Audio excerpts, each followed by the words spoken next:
Imagine for a second that it is the middle of the 20th century and you are the king of Saudi Arabia. You are sitting on the largest oil reserves on the planet. Your country is the only place in the world where this black gold exists in massive quantities. You are rich. Your people are rich. You control the lifeblood of global industry. Now, imagine a random, scruffy English adventurer walks into your desert, fills a few suitcases with secret oil-producing microbes or some magical seeds that grow gasoline, hops on a boat, and tells the border guards he is just carrying some flowers for his grandma. He takes those seeds back to London, plants them in a colonial backyard in Malaysia, and suddenly within 20 years your entire kingdom is bankrupt. You have no monopoly, you have no industry, you have nothing but empty palaces in the sand. That sounds like a plot from a spy movie, right? But it actually happened, not with oil, but with something just as important, rubber. And the man who did it wasn't a secret agent with a fancy tuxedo. His name was Henry Wickham, and in 1876, he committed the greatest act of biopiracy in human history. He stole an entire industry from Brazil and gave it to the British Empire. This is the story of the rubber heist. A tale of champagne, starving peasants, botanical kidnapping, and the moment the world's economy shifted forever. To understand why this was such a big deal, you have to understand the 19th century. We often think of the Industrial Revolution as being all about coal and steam engines. But there was another material that was just as essential. Natural rubber. It was the 19th century equivalent of high-speed silicon. You needed rubber for the tires of the new bicycle craze. You needed it for the gaskets in steam engines. You needed it for the insulation on the newfangled telegraph wires that were connecting the world. If you wanted to be a modern nation, you needed rubber. And in the 1870s, if you wanted rubber, you had to go to one place, the Amazon rainforest in Brazil. The tree responsible for this madness is called Hevea brasiliensis. In the wild, these trees were scattered across the jungle. Because of a specific South American fungus we have talked about before, they couldn't grow close together. You had to go into the deep woods and find them one by one.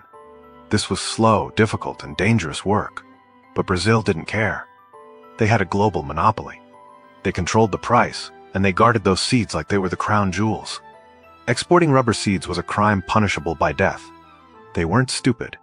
They knew that if someone else started growing these trees, the party was over. And what a party it was. Because of the rubber boom, a city emerged in the middle of the jungle that looked like it had been dropped in from outer space. That city was Manaus. At its peak, Manaus was one of the wealthiest cities on the face of the earth. We are talking about legendary, cartoonish levels of wealth. Rubber barons built an opera house with marble imported from Italy and velvet from France. They paved their streets with rubber so the carriages wouldn't make noise and wake them up from their naps. Legend has it that the rubber barons of Manaus were so rich they would wash their horses in champagne. There were stories of men who sent their laundry to Paris to be cleaned because they didn't trust the local river water.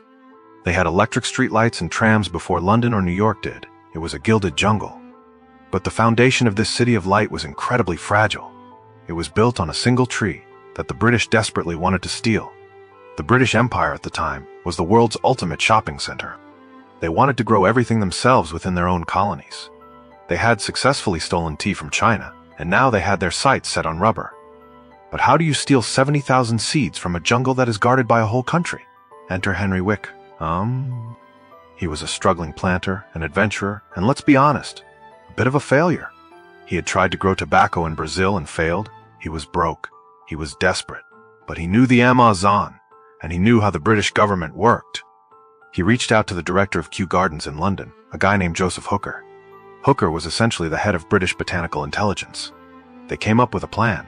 Wickham was commissioned to collect 70,000 seeds of the Hevea tree. Now, 70,000 seeds might sound small, like something you can hide in a pocket. But a rubber seed is about the size of a large nut. 70,000 of them weigh over half a ton. You can't just put that in your carry-on luggage.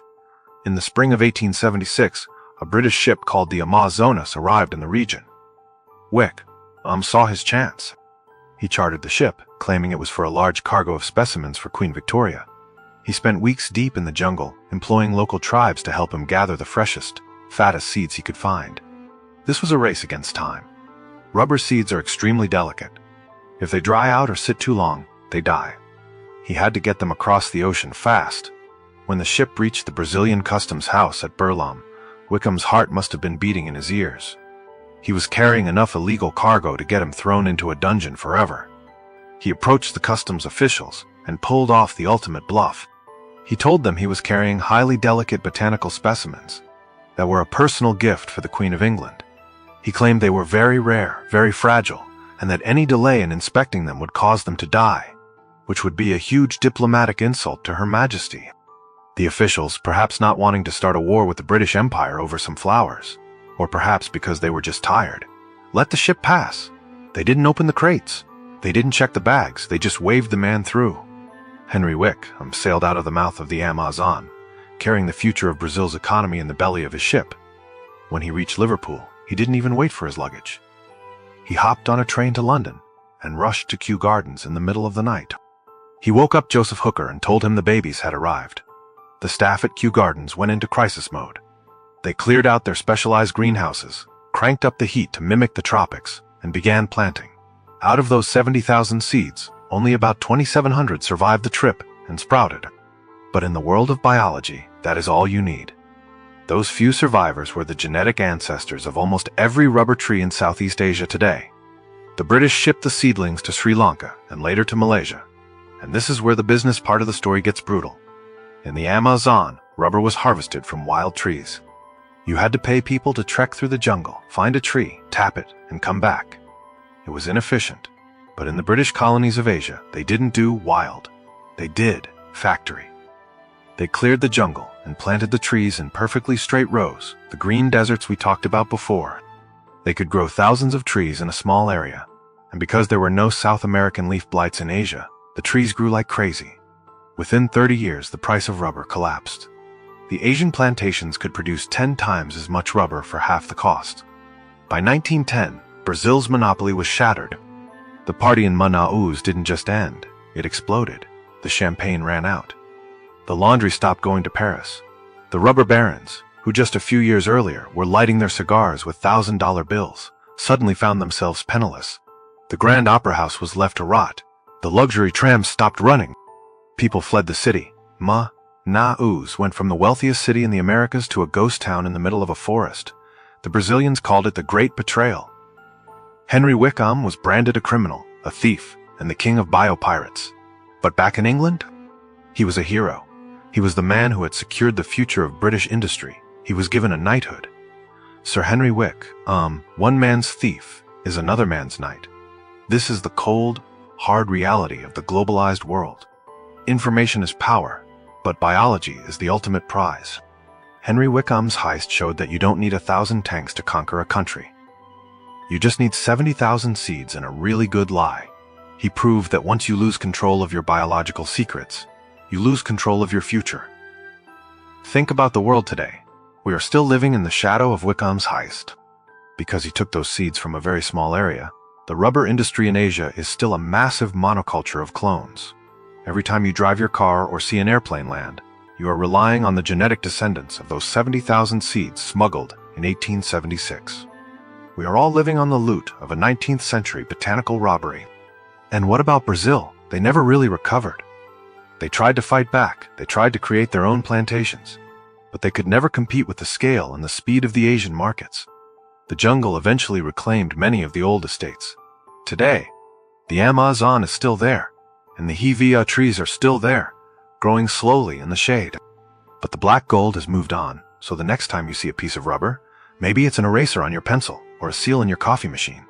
Think about Sir Henry Think about a man standing on a boat, lying through his teeth to a customs officer, and stealing a kingdom's worth of wealth in the name of a queen.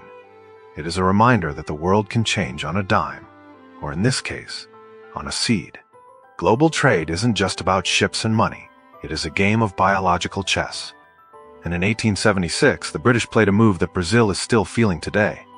The green desert of Asia was born from the gilded jungle of Manaus. One city fell so that others could rise. One man became a villain so that an empire could grow. It is a story that should make us all a little nervous. In our world of bioengineering and seed banks, who is the next Henry Wick?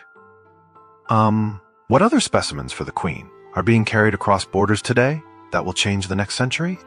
History has a way of repeating itself, and the ghosts of Manaus are still whispering a warning. Never underestimate the power of a desperate man with a bag of seeds. Brazil learned its lesson the hard way. They spent centuries guarding the treasure, but they forgot to guard the exit. And in the end, it wasn't a war that took them down. It was a man on a boat, a few crates of dirt, and the silence of a heist that no one noticed until it was far too late. The rubber era ended as quietly as it began, not with a bang, but with a rustle of leaves in a London greenhouse. So, keep your eyes open. The next great heist might not be at a bank. It might be at a garden. It might be in a laboratory. It might even be in your own backyard. Because when it comes to the riches of the earth, everyone wants a taste, and there is always a Henry Wickham waiting in the shadows for his chance to sail away with the crown jewels. Stay curious. Keep wondering what else has been stolen in plain sight. And the next time you pass a rubber tree, give it a little nod. It's been through a lot to get here. It's been kidnapped, cloned, and shipped around the world. All because we needed a little bit of bounce in our lives. That is the cost of our modern existence. A heist, a crash, and a whole lot of champagne in the jungle. Welcome to the real world of global business. It's a lot stickier than you think.